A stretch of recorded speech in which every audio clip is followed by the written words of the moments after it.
माझे नाव आहे साईलक्ष दिनेश पाटील. शुभ सकाळ. मी आज हा धडा वाचणार आहे, ते तुम्ही शांतचित्ताने ऐका अशी माझी नम्र विनंती. वाचन चाचणी. गोष्ट.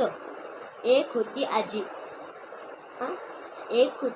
एकदा तिला तिच्या बहिणीचे पत्र आले.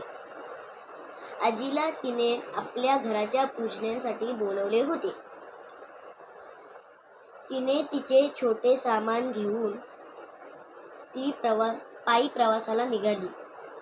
वाटेत आजीला एक झरा दिसला. झऱ्याच्या काठी ती बसली आणि झऱ्याकाठी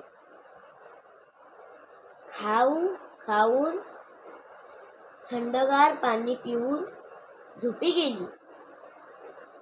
काही वेळात समोरून एक टांगा आला. टांग्यातील माणसाने तिला बहिणीकडे सोडले. आजीने त्याचे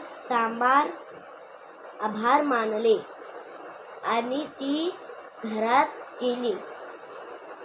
थँक्यू.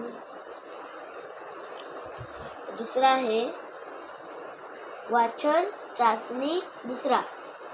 बोट, कोल, वेडा, गाडी, शेत, गारा, पाडा, वेल, सूप, केले, जन, ख, ब, ग, र, भ, ड, व, स.